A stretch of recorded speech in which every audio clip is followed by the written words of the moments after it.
టీవీ4 news కి స్వాగతం. గ్రామాల స్వరతో ముఖాభివృద్ధిలో సర్పంచుల పాత్ర అత్యంత కీలకమని నూతనంగా ఎన్నికైన సర్పంచులు బాధ్యతాయుతంగా పనిచేసి గ్రామాభివృద్ధికి కృషి చేయాలని జిల్లా కలెక్టర్ ప్రావీణ్య సూచించారు. సంగారెడ్డి జిల్లా కేంద్రంలోని మహిళా ప్రాంగణంలో నూతనంగా ఎన్నికైన సర్పంచులకు 4 మండలాలకు చెందిన 4వ బ్యాచ్ నిర్వహిస్తున్న 5 రోజుల శిక్షణ కార్యక్రమానికి సోమవారం ఆమె ముఖ్య అతిథిగా హాజరయ్యారు. ఈ సందర్భంగా కలెక్టర్ సర్పంచులను ఉద్దేశించి మాట్లాడుతూ శిక్షణ కార్యక్రమాన్ని పూర్తి స్థాయిలో గ్రహించి శిక్షణలో నేర్చుకున్న అన్ని విషయాలు గ్రామాల అభివృద్ధికి సమర్థవంతంగా వినియోగించుకోవాలని సూచించారు. గ్రామానికి మంచి చేయాలన్నా, గ్రామంలో ఏ అభివృద్ధి కార్యక్రమం చేపట్టినా చట్టపరమైన నిబంధనల మేరకు అమలు చేయాలని తెలిపారు. గ్రామాలలో ఉన్న సమస్యలను ఎలా గుర్తించాలి, వాటిని ఎలా పరిష్కరించాలి, అందుబాటులో ఉన్న నిధులను ఎలా సక్రమంగా వినియోగించుకోవాలి వంటి అంశాలపై ఈ శిక్షణ ద్వారా స్పష్టత లభిస్తుందని పేర్కొన్నారు.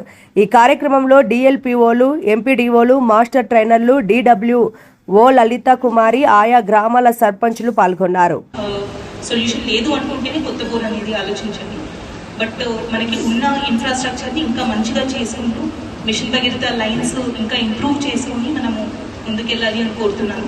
సో ఈ ప్రోగ్రాంలో అందరూ మంచిగా పార్టిసిపేట్ చేసి నేర్చుకొని ఒక ఊరిని మంచి ఉద్దేశంతో మీరు ముందుకు తీసుకెళ్లాలని కోరుతున్నాను. Thank you. 4 మండలాలకి సంబంధించిన సర్పంచులందరికీ కూడా స్వాగతం. మీది 4th బ్యాచ్, ఇది ట్రైనింగ్స్ నడిపిస్తున్నాము. ఇప్పటికే 3 బ్యాచెస్ సక్సెస్ఫుల్ గా నేర్చుకొని వెళ్ళారు.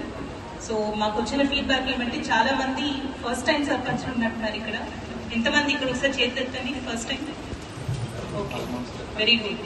సో ఫస్ట్ టైం ఉన్నారు అంటే మీరు నేర్చుకోవడానికి చాలా ఉంది, మీకు ఊరికి మంచి చేయాలి అనే ఉత్సాహం కూడా మీకు చాలా ఉంటుంది. సో ఇక్కడ ఏవైతే నేర్పిస్తున్నారో మీరు పగడ్బందీగా మొత్తం నేర్చుకోండి. ఎందుకంటే ఏది అమలు చేయాలన్నా మనం చట్ట ప్రకారమే, మీరు పదవిలో ఉన్నారు కాబట్టి చట్ట ప్రకారమే ముందుకు వెళ్లాల్సి వస్తుంది. కాబట్టి మీరు కరెక్ట్గా ఏమి చేయొచ్చు, ఏమి చేయకూడదు అనేది కరెక్ట్గా మీరు నేర్చుకోవాలని కోరుతున్నాను. రెండోది, మీకు ఉన్న ఫండ్స్ని మంచిగా ఎట్లా వినియోగించుకోవాలి అనేది కూడా మీరు అర్థం చేసుకోవాలి. ఎందుకంటే మనకి అన్లిమిటెడ్ ఫండ్స్ ఉండవు. ఉన్న ఫండ్స్తోనే మనము ప్రయారిటైజ్ చేసుకొని ఏ పనులు ఫస్ట్ చేసుకోవాలి.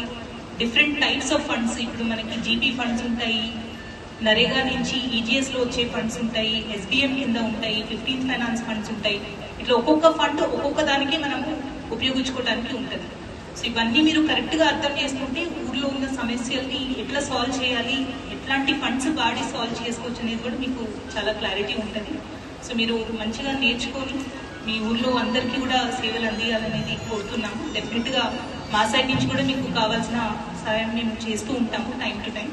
అండ్ వచ్చే సమ్మర్ సీజన్లో మనకి మోస్ట్ ఇంపార్టెంట్ ఇప్పుడు ఊర్లో జరుగుతున్న ఉపాధి హామీ వర్క్స్ ఏవైతే ఉన్నాయో అవన్నీ మీరు దగ్గరుండి మీరే అవి కంప్లీట్ అయ్యేలాగా చూడాలి. ఎందుకంటే మనకి ఒక నెలే ఉంది. ఈ మార్చి నెలలోనే మనకు కావాల్సిన GP buildings, Anganwadi buildings, school toilets, school compound walls ఇప్పటికే జిల్లాలో 100 కోట్ల వరకు మనం శాంక్షన్స్ ఇచ్చుకున్నాం.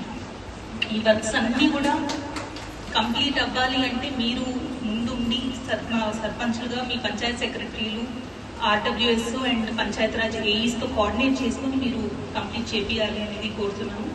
రెండోది, రాబోయే ఎండాకాలానికి సంబంధించిన వాటర్ సప్లై గురించి కూడా పోయిన నెల మీరు కూడా చూసి ఉంటారు. ప్రతి ఒక్కళ్ళు కూడా ఫీల్డ్లో తిరిగి మన పంచాయత్ సెక్రటరీలు, ఆర్డబ్ల్యూఎస్ ఏఈస్ అందరూ కూడా తిరిగి ఎక్కడెక్కడ సమస్యలు ఉన్నాయి, ఎక్కడెక్కడ పంప్ సెట్లు కానీ బోర్లు కానీ పనిచేయట్లేదు అనేది కూడా గుర్తించారు. ఆల్రెడీ ఒక 2 వారాలు మొత్తం డ్రైవ్ లాగా చేశారు.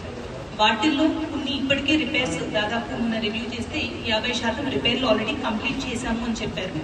ఇంకా రిపేర్లు కొన్ని పెండింగ్ ఉన్నట్టున్నాయి. సో మీరు ఫస్ట్ అది టాప్ ప్రయారిటీగా, మీకు ఇప్పుడు ప్రాపర్టీ ట్యాక్స్ కూడా కలెక్షన్ వస్తుంది జీపీకి ఈ నెల. సో వచ్చిన డబ్బులు ఫస్ట్ మీరు డ్రింకింగ్ వాటర్ సమస్యలు ఏవైతే ఉన్నాయో రిపేర్లన్నీ కంప్లీట్ చేసుకోవాల్సిందిగా కోరుతున్నాను.